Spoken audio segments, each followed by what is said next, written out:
Alright folks, welcome back to the channel. Hey, I appreciate you subscribers so much. I really do. I really do appreciate it.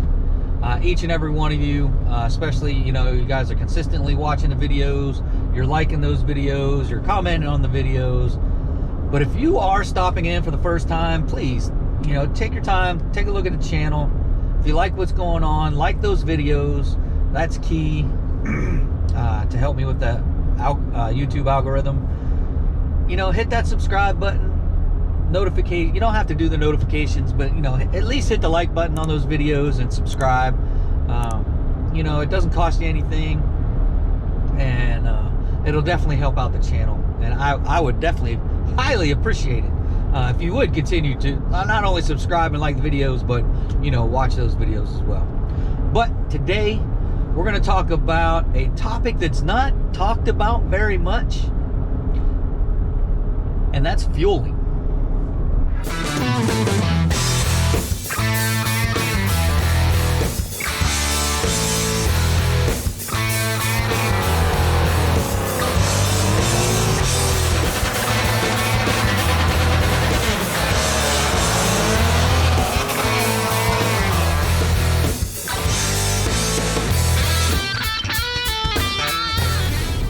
Alright folks, welcome back to the channel. As you heard on that intro, hey, if you haven't subscribed, hit that subscribe button. But on to the topic at hand. And we're going to talk about fueling, and fueling modifications you may or may not need.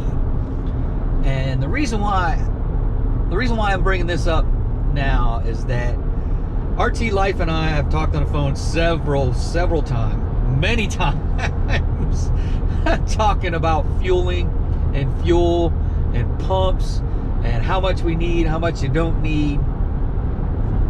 And it just doesn't seem to be a high topic out there on YouTube. The high topics out there though are intake of air and pushing out of air. So when you look at all of the modification videos on YouTube, I would probably venture to say 95% of them, if not a higher percentage than that, only talk about modifications that has to do with air, either incoming or outgoing. Long tube headers, cold air intakes, intake manifolds, porting heads, porting manifolds, porting throttle bodies. That all has to do with air coming in and out, which your engine is just a big air pump, pushing air, pulling air in and pushing air out. And air is a key component. But when you get too much air and not enough fuel, that's really bad. So that's when you start running in a lean condition. And you run in a lean condition, there is a multitude of things that can happen. And they're all bad. Nothing good comes from running your car lean. So let's talk about fueling. So, and really I'm talking about primarily the NA cars. So 5.7 and the 6.4. The Hellcats and the Red Eyes and the Super Stocks are a little bit different because they're already, they already have the forced air, the power adder, where the NA folks, we don't have that yet. So if you're doing just the typical bolt-on NA modifications, I mean, even if you go all the way into, cam, heads, porting, porting your heads, polishing your heads, port and polish your intake manifold, port and polish your throttle body. What else? Long tube headers, high flow cats, or no cats at all. You're probably 99% good with your current fuel system. So, like I said, if you're just doing those NA mods and you're not going to go forced induction, you can stop watching this video. You don't need to watch anymore. Your fuel system is fine to handle that airflow. The issue comes in is when you go to that forced induction. So whether it's twin turbos, single turbo, supercharger, doesn't matter which kind of supercharger, whether it's a centrifugal or a positive displacement, when you add one of those and you run this in the gray, I'll call it the grayish safe zone, if you're running 7-8 pounds of boost, you're definitely going to need to upgrade your fuel system. And now there are YouTubes out there, videos out there where 5.7 people put on a supercharger or a turbo and they kept their stock fuel system. I would argue they're not giving the full story, or they just don't know they're not giving the full story. They're probably running on a lower poundage of boost than 7 to 8. They could be running, you know, 4, 5, 6 pounds of boost. And your stock system may handle that lower level boost. But when you get up into probably in the 6, 7, 8 and above range, no doubt you're gonna have to upgrade your fuel system. I even upgraded mine to what was it, the 400, the Marlboro 400, and that wasn't enough. I had to go ahead and upgrade to a 525 to get rid of all my check engine lights and all my fueling issues. And if I knew then what I know now, I just would have went straight for a bigger system, because I wound up going E85. And we'll talk about going E85 in a minute, because that's significant change.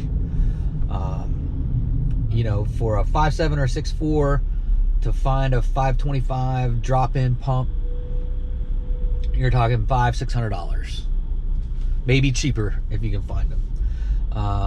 You know, I've seen some people modify baskets and cut holes in the basket. I'm not sure that's 100% that's a good idea, but you guys can let me know in the comment, you know, if what you all think about cutting the bottom out of the fuel basket. But for me, there's a reason why that fuel basket's in there. One, the pump is much smaller, right? So the stock pump is much smaller, fits in the basket. Where if you just try to put a 525 into your stock system, it's not going to work. You're going to have to do some big time modifications. Just ask RT Life; he had to go through this. Matter of fact, he put a video out on it. But if you want to go with a 525, which I highly suggest, if you're going to run more than 6 pounds of boost, at least a 525, which is, I believe the Hellcat pumps are 525s. If not, correct me in the comments. But you're going to need a third-party fuel system, whether it's a new bracket that goes in the current basket, or like the Fore system, it does away with the basket and just drops into the tank, and then the filter for the 525 drops all the way down to the bottom of the tank, so you don't have those low fuel issues. Though if you do that, I suggest not going below 1/4 of a tank anyway, just in case, because you don't want to run out of fuel. Run out of fuel, you get too much air, you run lean, and what I say earlier, lean is bad. So that's if you're just going 7-8 pounds of boost. You can use your stock lines. You don't have to change any lines. All you gotta do is get a drop-in 525, and you'll be hunky-dory. Oh, and injectors. You're gonna need bigger injectors, because with the increase in liters per hour from the fuel pump, you need bigger injectors to handle that volume. Your specifically 5.7 stock injectors are not going to handle it. Now the 6.4, I would get bigger injectors anyway. If you don't plan on going E85, you could get by with 650, 750 injectors and not have an issue. But if you plan on going E85, and 650, 750 injectors will cost you $600-700. So yes, it's expensive, but it's something a lot of people don't tell you that you're going to wind up needing is better fueling when you go forced induction. But so the next part, let's talk about E85 real quick. E85 is a whole different animal. If you go E85, I went with 1050X injectors. I probably could have gone a little bit bigger, but 1050X I think are fine for a 5.7, and I think they'll be okay for a 6.4 as well. I haven't seen too many people having problems with 6.4s, but if it was me, if I had a 6.4 Scat Pack and I was going to E85 and forced induction, I would definitely go with at least 1050 injectors. And now you're talking, you know, you're into, you know, a little over $1,000 just for the injectors. Now the fueling system, the fuel pump part to run E85, you're gonna need a dual pump system. And to my knowledge, there's really only two out there. There may be more, but the main two are Fore Innovations is the system that I have, which is an awesome system. I have two 525s, plenty of fuel with the 1050 injectors, no issues.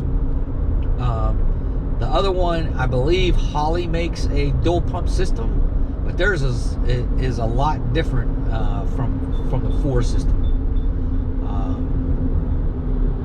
But I haven't heard anything bad about the Holley system. I just haven't heard a lot about the Holley system at all. The Fore system I'm super familiar with because all my friends that have gone forced air have got the Fore system, the Fore Innovations, at least dual pump. Some have the triple pump system. If you're going to go the triple pump, then you're talking big bucks. you're way up there in big bucks. But all of this video was just to say, if you go forced induction and you're going to run more than probably 6 pounds of boost, you're going to have to. It's not a need, it's not a want, it's a have to upgrade your fuel system to be able to handle the increased air that you're pushing through your motor, right? So air, fuel, spark, the Trinity. If you got a lot of air, you need a lot of fuel. If you don't have a lot of air, you don't need a lot of fuel. Spark is spark. But hopefully this will save someone some money in the future, especially if you're going E85.